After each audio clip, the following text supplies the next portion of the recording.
Dear students, एक और आपकी नई अपडेट के साथ मैं आज यहाँ पर जुड़ी हूँ। तो पहले मैं आपको बता दूं, ये जो अपडेट निकल के आई है वो हमारी एयरपोर्ट अथॉरिटी की तरफ से निकल के आई है। ये वैकेंसी हमारी ऑलमोस्ट हर साल आती है। तो इस बार जो ये वैकेंसी आई है, पहले मैं इसके बारे में आपको थोड़ा सा बता दूं। एक्चुअल में यहाँ पर काफी स्टूडेंट्स के मैसेजेस और काफी स्टूडेंट्स की इंक्वायरी आ रही थी कि मैम जूनियर एग्जीक्यूटिव की वैकेंसी आ गई। तो इसमें जूनियर एग्जीक्यूटिव की वैकेंसी जो है बच्चे, जो है हमारे इंजीनियर्स के लिए मेजर वैकेंसी रहती है, वो हमारी एटीसी की होती है, एयर ट्रैफिक कंट्रोल की। तो यहां पर जूनियर एग्जीक्यूटिव की वैकेंसी आई है, लेकिन जूनियर एग्जीक्यूटिव फायर सर्विस की वैकेंसी है, ये याद रखिएगा, जो कि इंजीनियर्स के लिए है। जूनियर एग्जीक्यूटिव के अंतर्गत कई सारी पोस्ट आती है। तो हो सकता है अभी कमिंग इस फरवरी मंथ में आपको एटीसी की वैकेंसी देखने को मिले। एटीसी की वैकेंसी का हमें बहुत डेस्परेटली वेट रहता है, नंबर ऑफ वैकेंसीज भी अच्छी रहती है और हमारे लिए काफी एक अच्छी वैकेंसी कारगर साबित होती है। तो या तो फरवरी में या फिर हो सकता है आपको सितंबर अक्टूबर में ये वैकेंसी देखने को मिलेगी।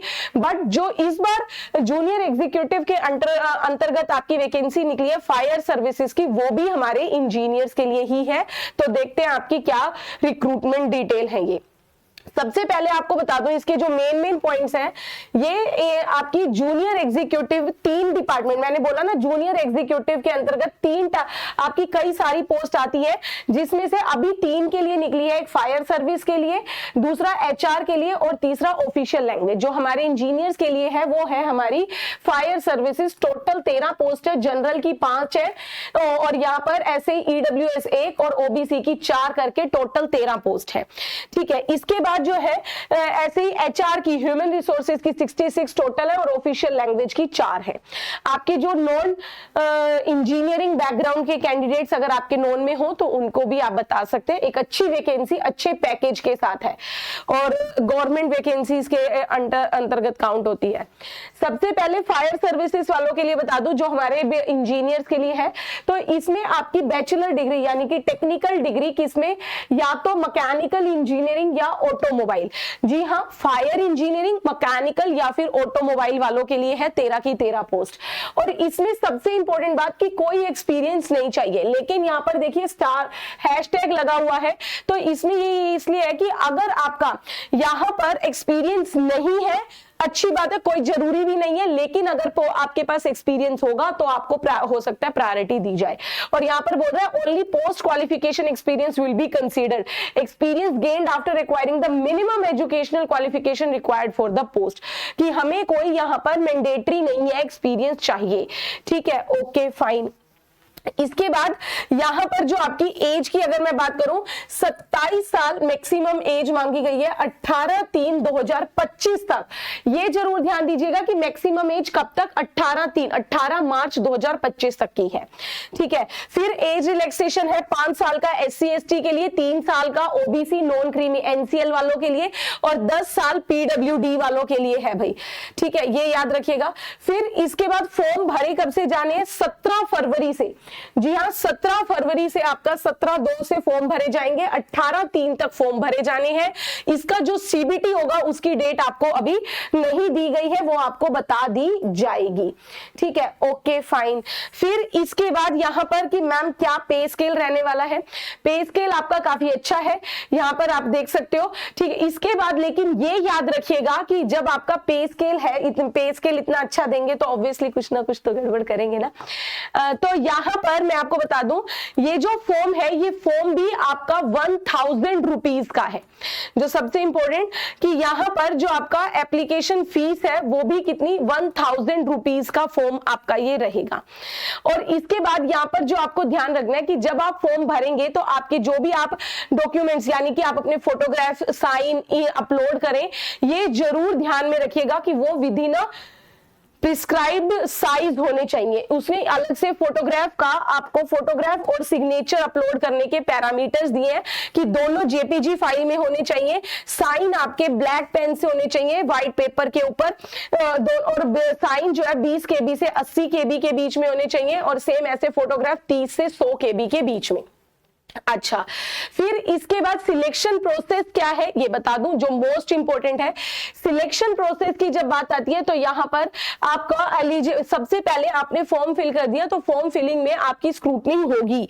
स्क्रूटनिंग इन द सेंस कि वहां पर आपको जज चेक किया जाएगा कि वेदर यू आर एलिजिबल है, तो आपको सीबीटी के लिए एडमिट कार्ड भेजे जाएंगे। एडमिट कार्ड की अभी टेंटेटिव डेट भी नहीं आई है, वो आपको चेक करनी होगी। फिर उसके बाद यहाँ पर आपका सीबीटी होगा, और सीबीटी की सबसे इंपॉर्टेंट बात आपको बता दूं, उसने बोला है यहां पर कि there will not be any negative marking. अगर आपका कोई गलत हो जाता है जवाब तो उसके लिए आपका कोई भी नेगेटिव मार्किंग नहीं है। इसमें यहां पर सिलेबस की बात करें तो इसने सिलेबस जो है वो अलग से अपलोड किया है, अलग नोटिफिकेशन में। उसके लिए मैं आपको अलग से डिटेल इंफॉर्मेटिव वीडियो बना दूंगी इसके सिलेबस के ऊपर, क्योंकि वो अलग से बताया गया है। ठीक है, अच्छा अभी मैं मेन पॉइंट्स आपको बता दूं कि आप एलिजिबल भी हैं या नहीं। फिर आपकी यहां पर ये हुआ, इसके बाद सिलेबस आपको बता दिया। फिर यहां पर एक चीज देखिएगा, मैं अपने इंजीनियर्स कैंडिडेट्स की बात करूंगी, क्योंकि इंजीनियर कैंडिडेट जा रहे हैं हमारे फायर सर्विसेज के लिए। आपके लिए सिर्फ और सिर्फ यहां पर पेपर निकालना सफिशिएंट नहीं होगा, आपके पास यहां पर लाइट व्हीकल का ड्राइविंग लाइसेंस होना भी जरूरी है। जी हाँ, आप जब आपका पेपर निकल जाता है, बच्चे यहां पर कंफ्यूज होंगे, हाय मैडम हमारे पास अभी नहीं है तो क्या हम नहीं भर सकते? ऐसी कोई दिक्कत नहीं है, ये कोई बहुत बड़ा हार्ड एंड फास्ट रूल भी नहीं है। अभी नहीं है तब भी आप भर सकते हो। आप पेपर निकालिए, पेपर निकालने तक उसने क्या बोला कि आपको वेरिफिकेशन के टाइम पे, जब आप फिजिकल मेजरमेंट के लिए जाते हैं, अपने फिजिकल टेस्ट के लिए जाएंगे या अपना डॉक्यूमेंट वेरिफिकेशन के लिए जाएंगे, तब आपके पास आपका लाइट व्हीकल का ड्राइविंग लाइसेंस होना जरूरी है। ठीक है, तब आपके पास लाइट व्हीकल का ड्राइविंग लाइसेंस होना जरूरी है। तब अगर आपके पास नहीं हुआ ड्राइविंग लाइसेंस तो आपको वहां पर एग्जिट आउट भी, मतलब आपको रिजेक्ट भी किया जा सकता है। तो याद रखिएगा कि आपके पास आपको लाइसेंस कब, अगर नहीं है, आपको ड्राइविंग आती है ठीक है, नहीं तो नहीं आती तो सीख लो, भर लो भैया, अच्छी बात है। ये उसने साफ साफ यहाँ पर बोला है कि आपके पास valid permit light motor vehicle licence होना चाहिए at the time of application verification, ये जरूरी है। ठीक है, और ये भी है कि जब आपका सिलेक्शन हो जाता है तो सिलेक्शन के 2 साल के बाद आपको हैवी ड्राइविंग लाइसेंस भी आपके पास होना चाहिए, हैवी व्हीकल ड्राइविंग लाइसेंस, वो बनवा लीजिएगा। तो और अगर आप ऑलरेडी किसी पीएसयू वगैरह में या किसी गवर्नमेंट सेक्शन में वर्किंग है तो आपको वहां से एनओसी भी लेनी पड़ेगी, नो ऑब्जेक्शन सर्टिफिकेट। ठीक है, ये आपकी कुछ इंपॉर्टेंट अपडेट्स। इसके बाद यहां पर आपको अपनी डिटेल्स प्रॉपरली फिल आउट करनी है। ये इसके बाद मैंने आपको फीस बताई दी कि फीस जो है वो आपकी कितनी, 1000 रुपीज की फीस, कितनी 1000 रुपीज का फॉर्म है, ऑनलाइन भरी जाएगी, नॉन रिफंडेबल फॉर्म है, ये चीज आप याद रखिएगा। ठीक, इसके बाद यहाँ पर ये जो आपके मेन पॉइंट्स है वो मैंने आपको बता दी। सीबीटी आपका दोनों बायलैंग्वेज में होगा, हिंदी इंग्लिश दोनों में। अब ये ध्यान रखिएगा कि ये जो मेन पोस्ट है वो हमारे किसके, मैकेनिकल वालों के लिए, मैकेनिकल या ऑटोमोबाइल इंजीनियरिंग या फायर इंजीनियरिंग। फिर ये आपकी यहाँ पर मैंने आपको बताया 1000 रुपीज का फॉर्म है। ठीक है, और यहाँ पर आपको एक चीज बता दूं कि स्टार्टिंग में आपकी यहाँ पर ट्रेनिंग पीरियड रहेगा। स्टार्टिंग में आपका ट्रेनिंग पीरियड है, उस टाइम पे आपका एक बॉन्ड भी, आपको सिक्योरिटी बॉन्ड भी साइन करना है। ठीक है, यहां पर आपको कौन सा एक सिक्योरिटी बॉन्ड भी साइन करना होगा। वो सिक्योरिटी बॉन्ड आपसे ये नहीं मतलब लीजिए कि भैया गवर्नमेंट पैसे ले रही है, नहीं, वो पैसे नहीं है, वो सिर्फ ये है कि भाई आप अगर वहां पे आपको इतना लंबा प्रोसेस करके आपको ज्वाइनिंग भी करवाएं, फिर आप उनको लगातार वर्क करें उनके अंडर, ये ना हो आप उनको जल्दी छोड़ के चले जाएं, वो बस इसीलिए रहता है। ठीक है, तो ये सारी जो इंपॉर्टेंट डिटेल्स थी वो मैंने आपको दे दी। आप लोगों को अगर लग रहा है कि हाँ हम एलिजिबल है तो हमें भरना चाहिए, तो आप लोग इसको जरूर भरिएगा, मैकेनिकल वाले जरूर खासकर। और इसके बाद कॉन्टिन्यूसली अपडेट बना के रखिएगा, क्योंकि जो भी वैकेंसीज आती है वो मैं आप तक यहाँ पर डिटेल पहुंचा देती हूँ। तो अब हमारी जो नेक्स्ट टारगेट एयरपोर्ट अथॉरिटी की तरफ से रहेगा वो ATC के लिए रहेगा, तो उसका भी वेट करेंगे। और जैसे भी जो भी अपडेट आएगी जुड़े रहिए मेरे साथ इसी चैनल पर KGS इंजीनियर्स JEE पर for the next further update. Thank you very much.